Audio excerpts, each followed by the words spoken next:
Well, I would imagine a lot of you back working in school, in the sense that whenever you come up against a need in school and you see so many different children and families, you end up having to support families as best as you can. And it could be an issue of trying to negotiate something around homelessness on one particular occasion, or maybe it's looking at addiction, or maybe it's violence against a partner or somebody in the home, or maybe it's an issue of poverty. So in each of those instances presents itself in school, you're faced with it, what am I going to do about it? How do I go about sorting this out?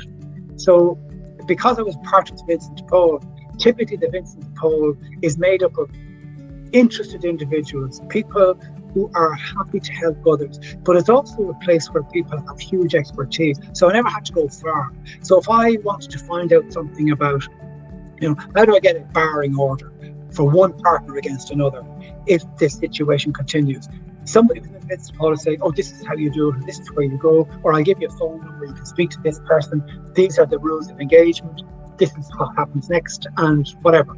Or if it was a homeless issue, how do you chase up a new home or another home, or keep moving people on, or if people have been thrown out of their home for whatever reason. So in that sense, and then I would have kept up that, and then after a while you would find that no longer are you ringing people, but all of a sudden people are now ringing you because they realise, oh, Brian O'Toole knows that well, but he was the last person to deal with them. And then you can put people in contact. So that was part of the work. But as you're kind of doing some of that work, you realise that, not everything is as it should be. Not everything is as good as it can be. And very often the person furthest behind is conspired against by a system that leaves them there, doesn't help them at all. So how do you change that? So then I joined what was called the Social Policy Committee. So we were around trying to change some of the policies. And maybe, for example, put in something like a budget submission. Every year, every country has its own budget. So from the point of view of Vincent de Paul or of others, we would make a budgetary submission, and it would be very much from the point of view of those furthest behind, trying to say, look, if you really want to tackle some of the issues that you're talking about, then you need to put your money where your mouth is, and this is what you're going to do. So this is how you need to spend your money. And you would send in your submission, but there would be a lot of work beforehand to try and negotiate the submission, to try and make sure we had our numbers in order. You can't just say spend. You have to be able to say where it came from and what you're going to do with it and all that kind of thing. So it's because it's a social policy issue. And you might have to look at, well, why are so many people unemployed? Is it just an economic issue, or is there something more underlying that needs to be tackled as well? Or what is it to do with homelessness? Why are so many homeless? Is it an economic, or is it an issue relative to the supply and demand, or is it a case that maybe people just aren't coming to work, or maybe there are too many people unwell or whatever? So you have to kind of look at it in the round. But bit by bit, you kind of learn a little bit more about social policy. You see more of the cracks than you do of the ground, and you begin to kind of say, hang on a second, how do we fill in these cracks? How do we do? So you kind of have a way about doing certain things, and then you begin to hone it by saying, I can't do all of this, so let's pick and choose what I can do, and maybe help others do the bit that they're best at, or they're more equipped to do, or dividing up the work in such a sense to say, well, if we went in this way, you can go that direction, and bit by bit, in a collective way, we're putting our best foot forward. And that is the benefit. It is about collaboration. It's not about, yes, we can put our best foot forward, but we will not make it on our own. We need the collaborative efforts of others to be able to make the difference that's required, or to make some difference. And part of that, every little difference you make, very often is very hard won, but every little difference is a little bit more hope in this year of, this Jubilee year of hope. But it also will be called to a kind of a radical hope. We're not just being kind of called to a nervous kind of hope. It needs to be radical. It needs to challenge. It needs to be upfront. It needs to be in somebody's face. And it can't be just kind of, well, I hope that works. I think you actually need to get out there and do more. You need to be a little bit more active, a little bit more proactive, a little bit more provocative. You might have to prod a little bit, or you might have to criticize and say, well, you're just not doing it well enough, or you're not doing enough, or you're talking out of both sides of your mouth. Make up your mind. Which side of the fence are you going to sit on? So, and these are things that we do quite regularly. We just call it as we see it and say, sorry, that's not good enough. And sometimes that's enough. People kind of sit up and say, what do you mean it's not good enough? I say, well, it's actually not good enough. We can do more, we can do better. So the question is when and how. But we would never be part of somebody just provoking, and that's not good enough. Unless we're going to be part of the how, unless we're going to be part of the solution by saying, well, we will sit in with you and we will write something, or we will be involved in a movement to try and bring about change. And if it doesn't happen first time, well, we learn from it and we go again and we keep going. And that's the one thing hope does. Hope just does not give up. It keeps going, because in every single person there is that hope. In every mother or father, no matter how bad the situation is, there is a hope for their boy or their little girl. So what do we do? Do we just sit back and say, well, you can have the hope for by yourself? It might take a collective hope to bring about and to realise the hope that a parent is looking for their own child. And when it happens, and it does happen, and it will happen, there will be moments along the way as well where there will be time to cheer, and there will be moments to cheer, and these are well celebrated. And like that too, when it comes to the Irish government or other governments, when they do a thing well, we will be first up there to say, you've done a super job on this. This is fantastic. And we won't even put the word but into it. We'll just say it is fantastic. You have achieved this much.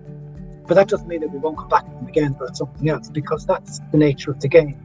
And one of our difficulties that we have at the minute is that there is this crush on civil society organisations. UNANIMA is about to vote at the end of the month in the UN, and USAID is on the ground. The US has pulled out of UNESCO yesterday. I mean, all of the civil society groups that were making the difference, that were the voice of conscience around the world, are being closed down.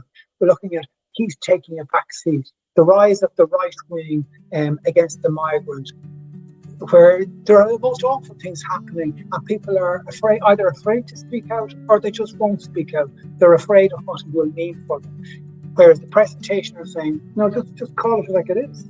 Just say it as like it. And if it doesn't match up with somebody's thinking, then too bad. Just call it as it is.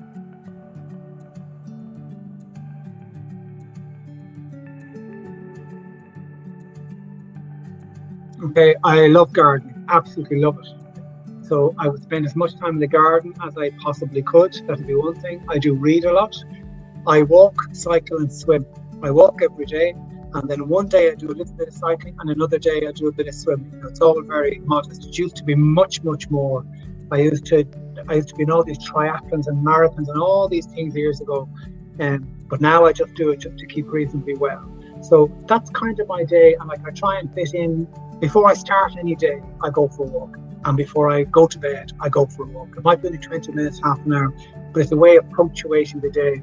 And sometimes at the end of the day, I might just read 2 chapters of a book. That kind of marks the end of that day. Otherwise, your head doesn't switch off or switch into something new. I have family too, so I am up and down to family all the time. And then I have a huge group of friends, some who live quite close, some who don't. And then I like to travel. And then this job that I'm involved in, because I'm involved in different organisations, the odd time somebody will say, will you come to this place to do this particular event? And maybe it's to speak at something or attend a conference, and I'd go. And it could be somewhere I've never been before. So if I do end up going to somewhere, because I only work 3 days in the week, the chances are I might be able to spend an extra few days there just to kind of find out the place, or find out a little bit more about the place. But one of my biggest interests is people. So I would happily just go and sit and watch people anywhere. And I started this thing a number of years ago, and it's the best thing I ever did in my whole life. And I'll tell you now, because I think everybody should do it. Years ago, somebody said, what are you giving up for Lent? And everybody talks about, oh, I'm giving up cigarettes, I'm going to take up walking, and I'm going to do this, and I'll stop eating sweets, and I don't take alcohol, all the things people say they'll do. And I heard this lady one time on the radio saying, every day during Lent, I'm going to talk to somebody I've never met before. And it can't be in the shop saying, can I have a packet of them, please? It has to be a conversation. And I thought, oh God, that's really hard. So I decided I'd try it to see how it would go. So you'd meet people maybe at a bus stop or standing at a car. And that's years ago now. And every single day I will do it. I might do it 2 or 3 times a day to somebody. And the amount of people who eventually say, look, I'm really sorry, I see you every day now, what is your name? So that you can pass by and call me. But I've never ever had somebody say, look, Jessica, say, what are you doing? Yeah, I've never had anybody, and that was my worry, that people would kind of think that fella's nuts. Don't talk to him at all. So I never had a bad reaction.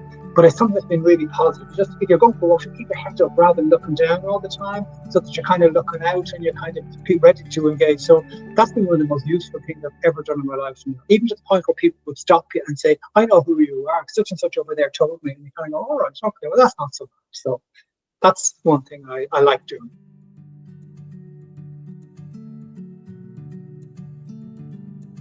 I can. There will be loads of people I will be inspired by. Some of them you wouldn't know because they're still alive, and they're relatives and they're friends and they're people I know. And that should be the case for all of us. We all should have people we know who we think, wow, didn't they do that well? Or aren't they good at this? Or I wish I could be like that.